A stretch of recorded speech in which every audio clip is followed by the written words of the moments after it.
이번 시간에는 유언의 효력을 공부해 보도록 하겠습니다. 자, 교재 193페이지입니다. 자, 먼저 유언을 했을 때 유언의 효력이 발생하는 시기를 1073조가 규정을 하고 있습니다. 자, 1073조를 먼저 보죠. 자, 1항 유언은 유언자가 사망한 때로부터 그 효력이 생긴다. 그러니까 유언의 효력 발생 시기는 유언자가 사망한 때입니다. 2항 유언에 정지 조건이 있는 경우에 그 조건이 유언자 사망 후에 성취한 때에는 조건이 성취한 때로부터 유언의 효력이 생긴다. 여러분 이제 유언은 상대방 없는 단독행위이고 원래 단독행위에는 조건이나 기한을 부과할 수 없지만 1073조 2항에서 유언에 정지 조건이 부과되는 것을 허용하고 있기 때문에 유언에는 정지 조건을 부과하는 게 가능합니다. 그럼 해제 조건을 부과하는 것 또한 역시 가능하다고 봐야 될 것이고요. 기한을 부과하는 것 또한 역시 가능하다 이렇게 봐야 될 겁니다. 자, 그다음 이제 유언의 효력과 관련해서 유증의 효력을 검토해 보도록 합니다. 그러니까 유언의 내용 중에서 유언자의 재산을 무상으로 누군가에게 주는 내용을 담고 있는 유언을 유증이라고 얘기를 해요. 그래서 유증을 전반적으로 공부를 한번 해보도록 하죠. 자, 1번에 이제 유증 일반 부분을 보세요. 자, 의의에서 유증의 개념입니다. 유증이란 유언자가 유언에 의해서 자기 재산을 타인에게 무상으로 주는 단독행위, 이걸 유증이라고 얘기를 합니다. 자, 유언에 의해 가지고 자기 재산을 타인에게 주는 단독행위인데, 자, 이렇게 무상으로 누군가에게 재산을 주는 행위가 증여도 있습니다. 특히 증여자가 사망함으로써 효력이 발생하는 증여, 이걸 사인증여라고 하는데, 사인증여는 유증과 매우 유사한 효과를 가지게 됩니다. 그래서 동그라미 2번에 사인증여와 유증의 구별입니다. 자, 유증은 유언에 의한 유산 처분으로 단독행위인데 반해서 사인증여는 계약입니다. 그래서 사인증여하고 유증은 이 법률 행위의 성립 모습이 약간 다르죠. 자, 그러나 유증과 사인증여는 모두 사인행위라는 점에서는 동일합니다. 따라서 사인증여에는 유증에 관한 규정을 준용합니다. 다만 성질에 반하지 않는 범위에서 유증에 관한 규정이 적용이 돼야 되겠죠. 따라서 유증에 관한 규정 중에서 능력에 관한 규정, 그 다음에 방식에 관한 규정, 그 다음에 승인 포기에 관한 규정, 그 다음에 포괄적 수증자 지위에 관한 1078조, 이런 것들은 유증이 단독행위임을 전제로 하는 규정이기 때문에 사인증여에는 준용되지 않습니다. 이 준용되지 않는 것, 이거 꼭 기억을 해두시기 바래요. 유증의 능력, 그 다음에 방식, 승인과 포기, 그 다음에 포괄적 수유자, 포괄적 유증을 받은 자의 지위에 관한 1078조, 이게 상속인과 동일한 지위를 가진다라는 취지의 규정입니다. 이 규정들은 유증이 단독행위라는 점을 기초로 규율된 조문이기 때문에 사인증여에는 준용이 되지는 않습니다. 최근 판례는 유증 철회에 관한 규정,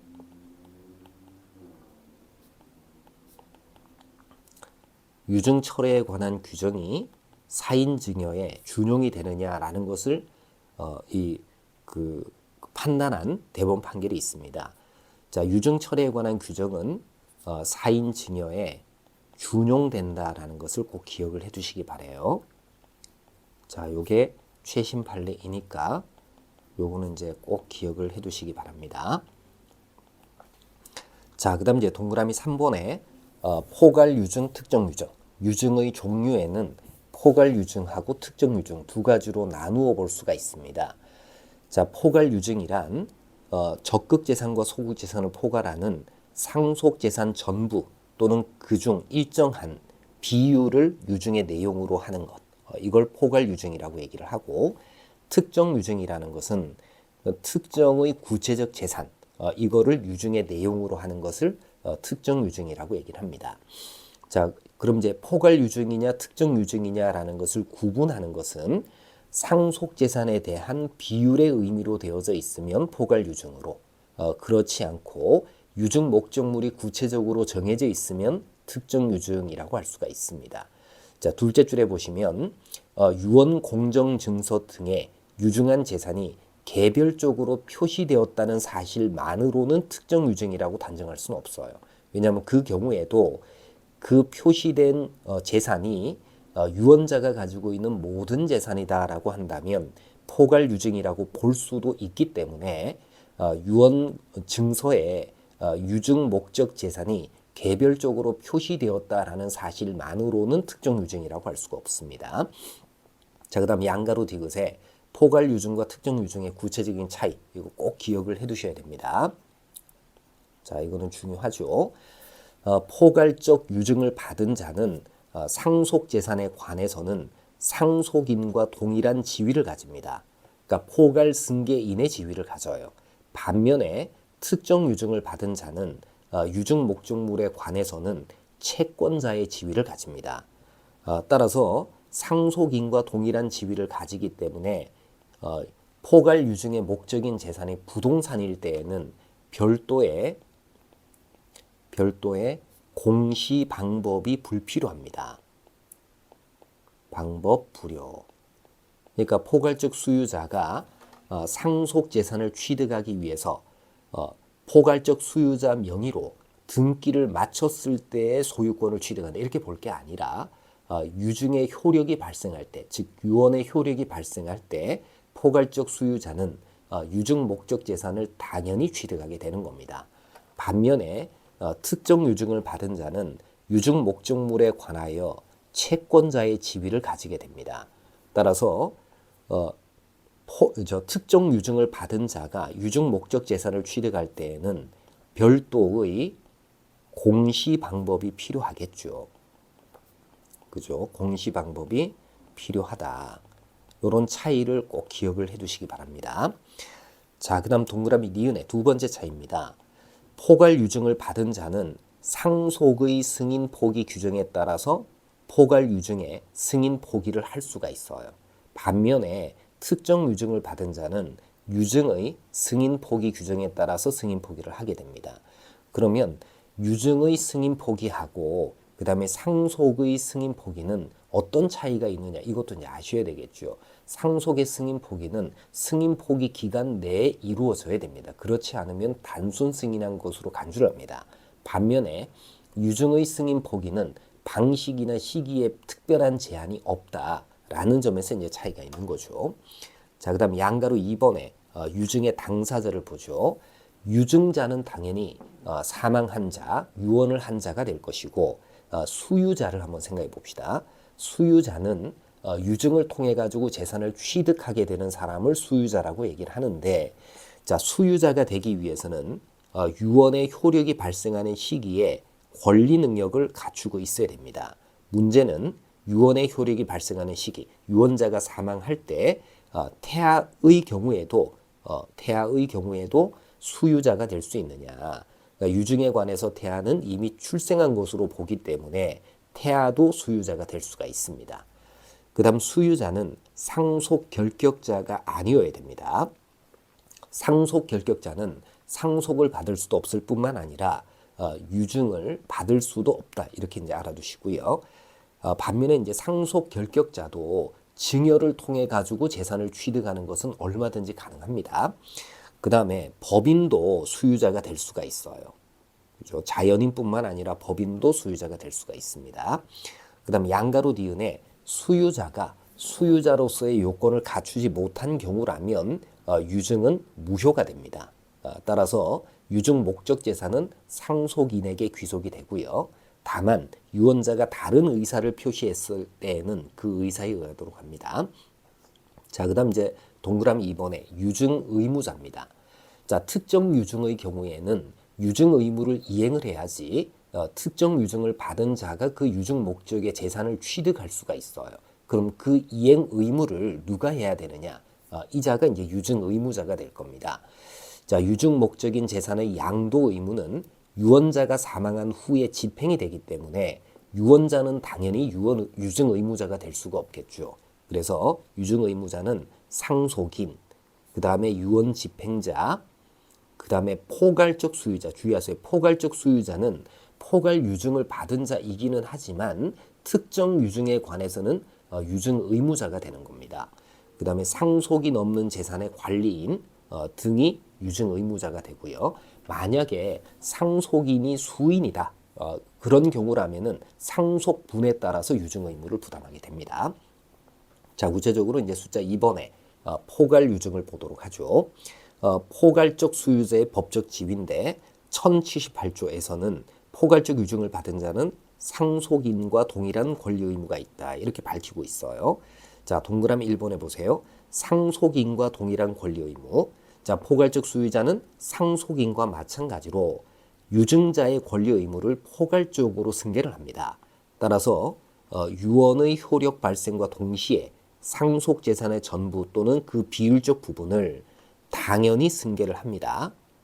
따라서 유증 의무자에 대한 유증의 이행을 요하지 않습니다. 별도의 공시 방법이 필요하지 않다는 것이죠. 당연 승계, 그 다음에 이행을 요하지 않는다. 자, 따라서 포괄적 유증을 받은 자가 일정 비율을 유증을 받았고요. 상속인도 있다라고 한다면은 공동 상속 관계가 형성이 될 수밖에 없습니다. 자, 그다음 동그라미 2번에 포괄 유증의 승인 포기인데 포괄 유증의 승인 포기에 관해서는 유증의 승인 포기에 관한 규정이 적용이 되는 게 아니라 상속의 승인 포기에 관한 1019조 내지 1044조가 이제 적용이 되어야 되겠죠. 자, 그다음 양가로 2번에 포괄적 수유자하고 상속인의 구체적인 차이를 보시면은 자, 이 공통점은 넘어가시고요. 차이점을 잘 보시기 바랍니다. 자, 상속 능력이 없는 법인도 포괄적 유증을 받을 수 있다. 법인은 상속인이 될 수는 없지만 포괄적 유증을 받을 수는 있습니다. 그다음 포괄적 수유자에게는 유류분권이라는 권리가 아예 인정이 될 여지가 없어요. 유류분이 인정이 되지는 않습니다. 자, 그다음 포괄적 수유자가 유증자가 사망하기 전에 먼저 사망하거나 상속 결격자가 되었을 때 포괄적 수유자의 직계 비속이나 배우자가 포괄적 수유자의 가름에서 유증을 받을 수는 없어요. 그러니까 포괄적 수유자의 직계 비속이나 배우자가 포괄적 수유자의 가름에서 유증을 받을 수는 없다. 이게 상속의 경우에는 대습 상속이라는 것이 있지만 포괄 유증의 경우에는 대습 상속과 유사한 제도가 없어요. 대습 유증이라는 것은 있을 수가 없다. 이렇게 이제 알아두시고, 자, 그다음 이제 포괄적 수유자에게는 상속분의 양수권이 없습니다. 그러니까 공동 상속인의 경우에는 공동 상속인 중 어느 1인이 상속분을 제3자에게 양도를 했을 때 이 상속분을 다시 되찾아올 수 있는 권리가 있어요. 이를 상속분의 양수권이라고 얘기를 하는데 포괄적 수유자에게는 상속분의 양수권이 없습니다. 그다음 포괄 유증에는 부관을 붙일 수가 있어요. 상속에는 조건이나 기한을 붙일 수가 없지만 유증에는 조건이나 기한을 붙일 수가 있기 때문에 이런 차이점이 있습니다. 이 차이점도 기억을 해두시기 바랍니다. 자, 그다음 숫자 3번에 특정 유증의 경우입니다. 자, 양가로 1번의 특정 유증의 승인폭인데 이 내용을 한번 보세요. 승인폭이 시기인데 수유자는 언제든지 유증을 승인포기할 수가 있어요. 이게 상속의 승인포기하고는 성격을 달리하죠. 상속의 승인포기는 상속재산에 관한 법적 불안을 제거하기 위해서 상속 개시 있음을 안 날로부터 3개월 내에 승인포기를 해야 되고 그 기간 내에 승인포기하지 않으면 단순 승인한 것으로 간주를 합니다. 근데 유증의 승인포기에 관해서는 시기에 제한이 없다. 자, 그다음 동그라미 2번에 승인포기의 방법인데 의사표시로서 승인포기를 할 수가 있고 특별한 방식을 요하지는 않습니다. 반면에 이제 상속의 승인포기의 경우에는요. 단순 승인의 경우에는 특별한 방식을 요하지 않지만 한정 승인이나 상속 포기의 경우에는 가정법원에 신고하는 방식으로 승인 포기를 할 수가 있습니다. 자, 그다음 동그라미 3번에 수유자가 승인 포기 전에 사망을 했습니다. 그러니까 수유자가 유증의 승인 포기를 하지 아니하고 사망한 때에는 그 사망한 수유자의 상속인은 상속분의 한도에서 승인 또는 포기를 할 수가 있습니다. 그러나 유언자가 유언으로 다른 의사를 표시했을 때에는 그 의사에 의하도록 합니다. 그럼 이제 특정 유증을 받은 수유자가 승인 포기를 하지 않으면 유증 의무자로서는 유증 의무를 이행해야 될지 말아야 될지를 이 확정하기 어려운 상황에 놓여지게 됩니다. 그래서 유증 의무자나 이해관계인은 특정 유증을 받은 수유자에 대해서 상당한 기간을 정해서 유증을 승인할 것인지 말 건지를 최고할 수가 있고요. 최고 기간 내에 확답이 없으면은 현 상태를 그대로 유지를 합니다. 그러니까 유증을 승인한 것으로 의제를 하죠. 자, 그다음 양가로 이번에 특정 수유자의 법적 지위를 봅시다.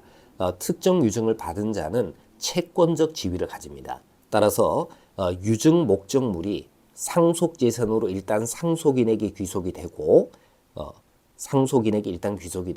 그다음 수유자는 상속인에 대해서 유증의 이행을 청구할 권리, 요게 채권적인 권리라는 겁니다. 요걸 취득할 뿐입니다. 그리고 유증 목적 재산은 유증 의무자의 이행에 의해서 수유자에게 이전이 되는 겁니다. 따라서 특정 유증을 받은 자는 유증받은 부동산의 소유권자가 아니기 때문에 직접 진정한 등기 명의 회복을 원인으로 하는 소유권 이전 등기 청구를 할 수가 없습니다. 이게 포괄적 수유자의 경우에는 그 유증받은 재산의 진정한 소유자로서의 지위를 가지기 때문에 진정한 등기 명의 회복을 원인으로 하는 소유등 청구권을 행사할 수가 있지만 특정 유증을 받은 자는 채권적 지위에 불과하기 때문에 진명등 청구를 할 수가 없는 것이다. 그렇게 이제 알아두시고, 자, 그다음 양가로 3번에 수증자의 과실 취득권입니다. 자, 수증자는 유증의 이행을 청구할 수 있는 때로부터 유증 목적물의 과실을 취득할 수가 있습니다. 자, 유증의 이행을 청구할 수 있는 때는 유증의 효력이 생겨났을 때, 즉 유언자가 사망했을 때로부터 목적물의 과실을 취득할 수가 있습니다. 다만 유언자가 유언으로 다른 의사를 표시한 때에는 그 의사에 따르죠. 자, 그다음에 이제 양가로 4번에 유증 의무자의 비용 상환 청구권을 보세요. 1080조를 보면, 자, 유증 의무자가 유언자 사망 후에 그 목적물의 과실을 수취하기 위해서 필요비를 지출한 때에는, 그러니까 유증 의무자가 필요비를 지출했어요. 근데 그 과실은 수유자에게 인도되어야 되는 과실이기 때문에 그 과실 가액의 한도에서 과실을 취득한 수증자에게 그 상환을 청구할 수가 있습니다. 자, 그 다음에 이제 양가로 5번에 유증과 담보 책임을 보죠. 자, 1082조를 보면은 불특정물 유증 의무자의 담보 책임입니다. 그러니까 불특정물을 유증의 목적으로 한 경우, 그러니까 불특정물, 종류물을 유증의 목적으로 한 경우에 유증 의무자는 그 목적물에 대해서 매도인과 같은 담보 책임이 있다. 자, 이양 전항의 경우에 목적물에 하자가 있다면은 유증 의무자는 하자 없는 물건으로 인도를 해야 됩니다. 자, 그다음 양가로 6번에 유증과 물상 대위라는 것을 보세요. 1083조. 자, 유증자가 유증 목적물의 멸실 훼손 또는 점유 침해로 인해서 제3자에게 손해배상을 청구할 수 있는 권리가 있을 때, 그러니까 유증을 했지만 유증 목적물이 멸실되거나 훼손되거나 점유가 침해됨으로 인해서 유언자가 제3자에게 손해배상을 청구할 수 있는 권리가 있을 때에는 유증 목적물 자체가 상속지산 중에 없지만 손해배상을 청구할 권리를 유증의 목적으로 한 것으로 봅니다. 그러니까 특정 유증을 받은 자는 유증 목적 재산에 관한 이행 청구권을 가지고 있는데 유증 목적 재산을 이행하는 것이 불가능하고, 그 다음에 유증자가 제3자에 대해서 손배채권을 가지고 있을 때에는 그 손배채권이 유증의 목적이 되는 거다. 이렇게 이해를 하시면 됩니다. 자, 그 다음 1084조 채권 유증의 물상 대위성입니다. 그러니까 유증자가 채권을 유증의 목적으로 했어요. 1항을 봅니다. 채권을 유증의 목적으로 한 경우에 유언자가 그 변제를 받은 물건이 상속 재산 중에 있을 수도 있지 않습니까? 이럴 때에는 그 물건을 유증의 목적으로 한 것으로 봅니다. 자, 이런 것들을 유증의 물상 내위성이라고 얘기를 해요. 원래 유증 의무자는 채권을 수유자에게 이전시켜 줘야 될 의무를 지게 되겠죠. 근데 유언의 효력이 생기기 전에 유언자가 이미 그 변제를 받았고 변제받은 물건이 상속 재산 중에 있다면은 유증 의무자는 그 변제받은 물건을 수유자에게 넘겨줘야 된다는 겁니다. 자, 그다음 2항 전항의 채권이 금전을 목적으로 합니다. 금전 채권일 때에는 변제받은 채권액 상당 금전이 상속 재산 중에 없는 때에도 그 금액을 유증의 목적으로 한 것으로 봅니다. 물론 유언자가 다른 의사를 표시했다면은 유언자 의사에 의해서 처리가 돼야 되겠죠. 자, 그다음 양가로 7번에 제3자 권리의 목적인 물건 또는 권리를 유증했습니다. 이럴 때 유증 의무자가 제3자 권리를 제거한 다음에 수유자에게 이전해 줘야 되느냐, 아니면 제3자 권리가 있는 채로 이전해 주면은 족하냐, 이것도 문제가 될 수 있겠죠. 1085조를 보세요. 유증의 목적인 물건이나 권리가 유언자의 사망 당시에 제3자 권리의 목적인 경우에는 수증자는 유증 의무자에 대해서 제3자 권리를 소멸시킬 것을 청구하지 못합니다. 그러니까 그 부담이 있는 채로 인도받아야 된다라는 것이죠. 자, 거기 이제 그 밑에 해설을 한번 보세요. 유증의 목적물이 유언자 사망 당시에 제3자 권리의 목적인 경우에는 그와 같은 제3자 권리는 특별한 사정이 없는 한 유증의 목적물이 수증자에게 귀속된 후에도 그대로 존속하는 것으로 봐야 됩니다. 자, 그래서 제3자의 권리는 특별한 사정이 없는 한 유증 목적물이 수증자에게 귀속된 후에도 그대로 존속하는 것으로 봐야 돼요. 예를 들면 유증자가 어떤 토지를 유증의 목적물로 해서 특정 유증을 했습니다. 근데 그 토지에는 유증자가 다른 사람으로 하여금 건물을 지어서 쓰게 하도록 만들었어요. 그러니까 다른 제3자가 사용대차에 따른 권리를 가지고 토지를 사용하고 있습니다. 이렇게 제3자가 사용대차를 통해 가지고 토지를 쓰고 있는 그 토지를 유증의 목적물로 한 거예요. 그리고 수유자가 토지의 소유권을 취득한 다음에 제3자에게 건물을 철거하고 토지를 인도해라 이렇게 요구할 수 있겠느냐라는 거예요. 이 요구가 안 된다는 것이죠.